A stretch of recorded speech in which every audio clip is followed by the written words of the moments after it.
भी रखिंट सरकार प्रावधान अच्छी से आम ब्रिज रो जहाँ भी हो कनेक्टिविटी करने किंतु एबे भी सुधा हो पारनी दयाकोरी टे मंत्री महोदय से प्रति दृष्टि देवे केमी केते शीघ्र से कथा हो पार ये विधानसभा गृह टे कहले मत खुशी है। तो मुझे माध्यम माननीय विधायक को जनवाक चाहूँगी जे आमर गोटे सेतु बंधन योजना माध्यम जो अनकनेक्टेड विलेज को कनेक्ट करवा सेतु बंधन योजना माध्यम आमे ताकू नुआ ब्रिज बनैबा ये कार्यक्रम मध्य आमे रखीचु। तो धन्यवाद देवी मंत्री पाख प्राय सब उत्तर मिलगला तथापि इन एडिशन टू दैट मुझे कहबी जेहेतु दुर्गम अंचल कथा नहीं अच्छी केन्द्रापड़ा एमती अनेक जगह भी अच्छी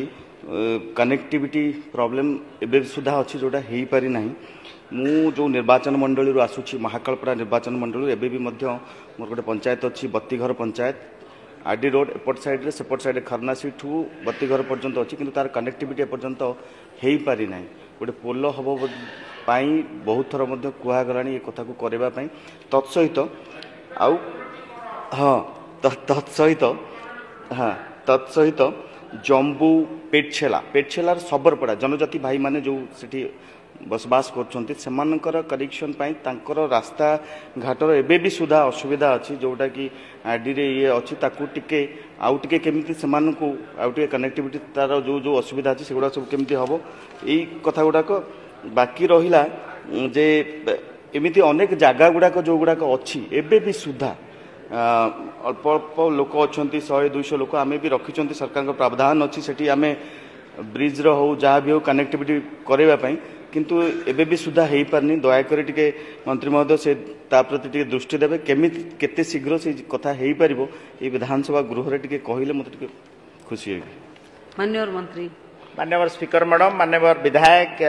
दुर्गा भाई जो कथा उठे जम्बूद्वीप एवं बत्तीघर एरिया मु पर्सनाली सहित गोटे प्रोग्राम रे जाइथिली एवं